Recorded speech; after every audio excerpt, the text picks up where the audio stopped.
Você sabia que o câncer de próstata é o segundo tipo de câncer mais comum nos homens em todo o mundo? Urológica, desvendando a urologia. Câncer de próstata. Olá, eu sou o Dr. Pedro D'Ameto Neto e hoje no vídeo nós vamos falar sobre câncer de próstata, que é um tipo de câncer muito comum nos homens. Nós vamos falar então sobre a sua incidência, sobre o seu diagnóstico como é feito, a importância de fazer o acompanhamento e as modalidades de tratamento. Então, como eu disse, o câncer de próstata é o segundo mais comum nos homens. E qual que é o primeiro? É o dito câncer de pele não melanoma. Então, melanoma é um tipo de câncer de pele bem agressivo que pode matar, mas esse dito não melanoma é um outro tipo que a gente chama de basocelular ou espinocelular e que não vai matar. Ele fica restrito à pele e gera mais uma questão estética, ele não produz metástase, não se espalha pelo corpo. Então, vocês vejam a importância dos tumores que acometem o homem, o de importância clínica, ou seja, aquele que pode matar. O câncer de próstata, na verdade, é o mais comum, é o mais frequente. Bom, pessoal, então a gente vai falar sobre câncer de próstata, mas antes de falar sobre o câncer de próstata, vamos entender o que é a próstata. Então aqui está ela, é uma glândula que contribui com o que é ejaculado. A função dela é produzir substâncias que vão nutrir os espermatozoides e também fazer com que o esperma fique mais fluido para liberar os espermatozoides para fecundar o óvulo. E aqui está a bexiga. Aqui bexiga, próstata e aqui o canal por onde a urina sai a partir da bexiga. O câncer de próstata, na maioria das vezes, 70% dos casos, começa na periferia. Então, no início, ele não produz sintomas. Ele só vai dar sintomas quando ele avançar em direção à uretra e daí comprimir. Aí o que acontece? Ele vai fechar o canal, então o homem vai falar que tem dificuldade para urinar, o jato fica fraco, começa a levantar à noite para urinar, fica indo muitas vezes ao banheiro. Mas se ele esperar chegar nesse ponto, em 95% dos casos em que o homem tem câncer de próstata e já tem sintomas, o tumor já está disseminado e aí não tem mais chance de cura, já gerou metástase. Daí a importância de fazer o acompanhamento. A gente fala muito prevenção de câncer de próstata. Na verdade, não é uma ideia que a gente vai prevenir e vai evitar que o tumor apareça.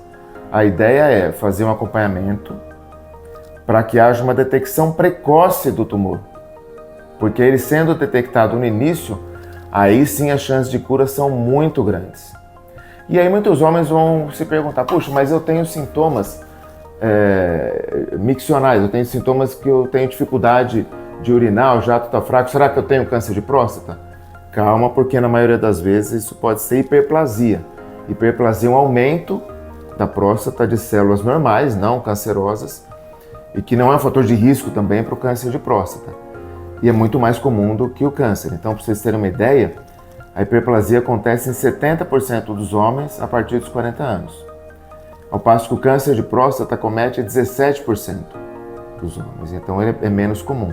Então, a maioria das vezes, o homem tem sintomas de dificuldade de urinar, não é por causa do câncer. Provavelmente seja por causa da hiperplasia. Mas, ele tem que fazer o acompanhamento sempre da próstata, porque se ele começar a desenvolver um câncer de próstata, ele vai ser detectado no início e aí sim tem chance de cura. Então o que a gente fala, resumindo, não é prevenção de câncer de próstata.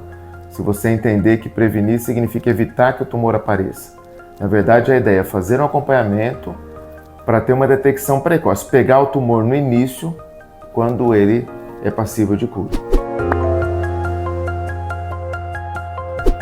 Bem, então, vocês viram a importância de se detectar precocemente o câncer de próstata. E como isso é feito? O homem tem que ir anualmente até o médico, fazer o exame de toque e fazer o exame de PSA, que é a dosagem dessa substância no sangue.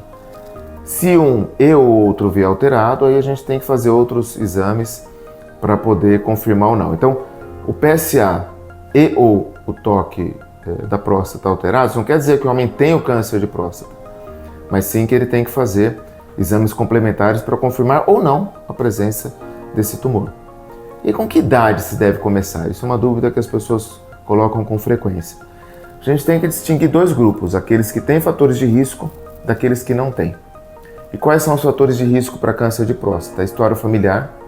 Se o homem tiver ascendência, algum pai ou tio, consanguíneo ou avô, que teve câncer de próstata, ele tem uma chance estatística 2 a 3 vezes maior de ter o câncer. Não quer dizer que fatalmente ele vai ter, mas indica que ele vai ter que começar a acompanhar antes. Se ele for também de etnia negra, aqueles afrodescendentes têm uma chance maior de desenvolver o câncer de próstata. E aí, com que idade esses fatores de risco começam? A partir dos 40 anos. Para quem não tem fator de risco, a partir de 45.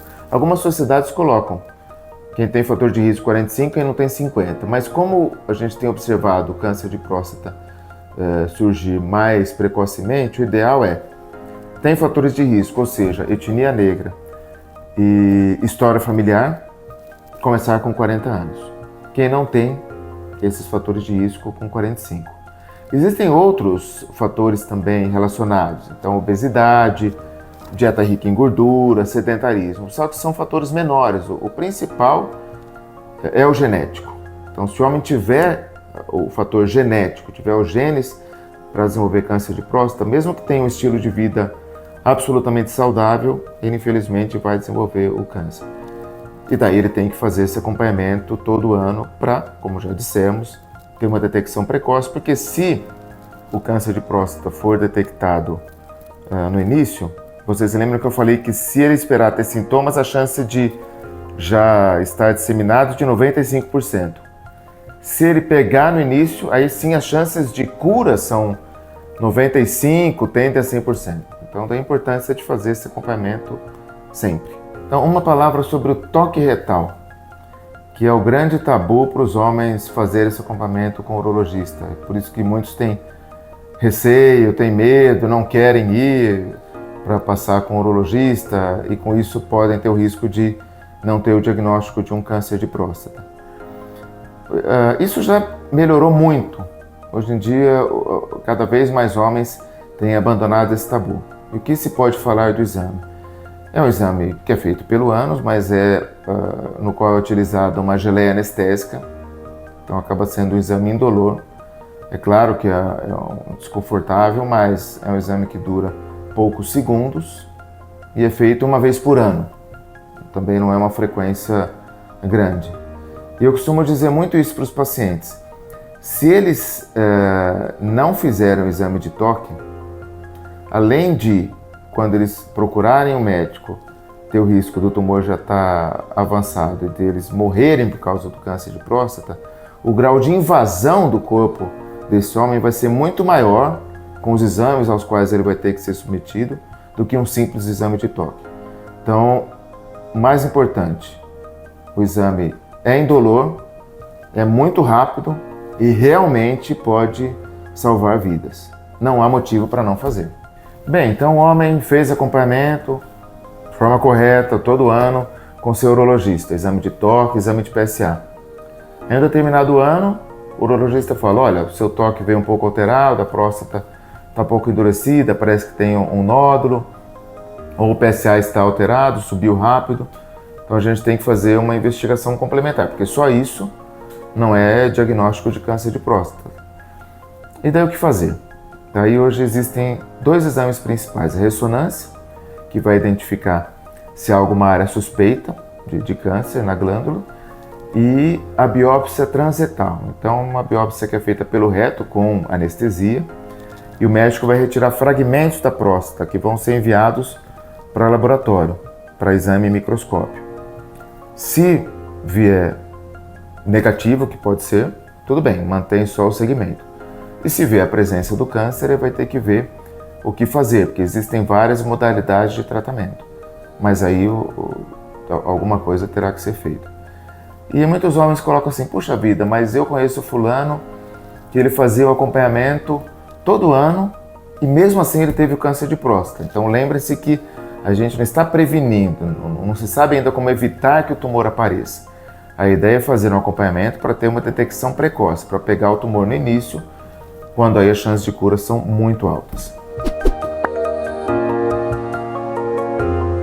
E quais são as opções de tratamento para o câncer de próstata? Então, o homem teve um diagnóstico de que está com um tumor na próstata, um tumor maligno. Eu sempre digo para os pacientes, o principal é não se desesperar. Porque se ele vinha fazendo acompanhamento todo ano, de forma correta, esse tumor foi detectado no início e as chances de cura dele são muito altas. Então é óbvio que o melhor é não ter um diagnóstico desse. Mas é muito bom saber que você tem uma chance muito grande de ser curado. E aí, quais são as opções de tratamento? O homem pode fazer uma cirurgia de extração da próstata, pode fazer uma radioterapia, que consiste em fazer sessões de radiação que vai queimar a próstata e com isso o tumor nela contido. Existe até uma modalidade de tratamento, como a gente fala, que é vigilância ativa. Como hoje nós conseguimos identificar alguns tumores de próstata que são ditos indolentes ou tumores mínimos, que indica que esse tumor vai ter um crescimento muito lento, então em muitos homens a gente pode só acompanhar e não tratar o tumor, uma vez que o tratamento pode trazer algumas complicações. Mas é claro, a gente só vai acompanhar se ele preencher esses critérios de vigilância ativa. Preenchendo, nós vamos acompanhar e se em determinado momento houver algum indício de que o tumor possa progredir, que ele esteja progredindo, daí se faz algum tipo de tratamento. Como eu falei, recapitulando, cirurgia ou radioterapia. Se o homem chega num estágio em que o tumor já está disseminado, não tem mais como curar, aí não adianta fazer nem a cirurgia nem a radioterapia. Daí o proposto para ele vai ser um tratamento hormonal, que consiste em bloquear a testosterona, que é o hormônio masculino e que acaba representando um alimento para o tumor. Então é importante salientar uma confusão que muitos fazem. Fala, puxa, a testosterona causa o câncer de próstata? Não. Mas na presença de testosterona, o tumor vai evoluindo mais rapidamente. Então, se o homem tiver um tumor metastático, que já não é mais passível de cura, o que é feito? Um bloqueio hormonal, um bloqueio da testosterona para segurar a evolução do tumor.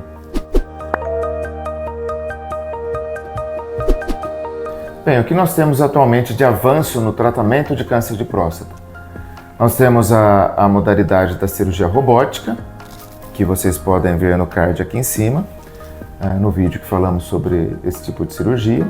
E no caso da radioterapia, uma radioterapia de alta precisão, com intensidade modulada, conformacional. Então ela aumenta a precisão da incidência de radiação na próstata.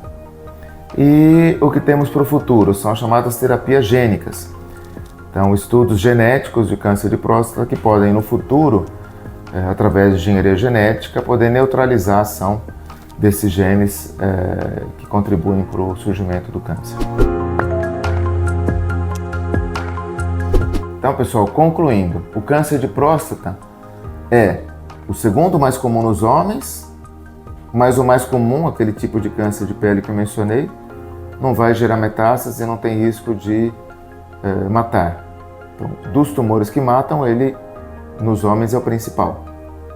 Só que, por outro lado, ele tem uma evolução lenta, sendo passível de cura se for detectado no início. É diferente de cânceres em outros órgãos que tendem a ser mais agressivos. E para fazer isso, o acompanhamento é muito simples, é fazer o exame de toque e fazer o PSA. Então não tem sentido não fazer. Se o homem fizer todo ano toque e PSA, isso não vai eliminar o risco de ele ter o câncer de próstata, mas aí ele vai conseguir pegar no início e fazendo o tratamento, ele tem amplas chances de cura. Se você gostou desse vídeo, não deixe de curtir, se inscrever no canal e deixar abaixo seus comentários e suas dúvidas, que teremos prazer em responder.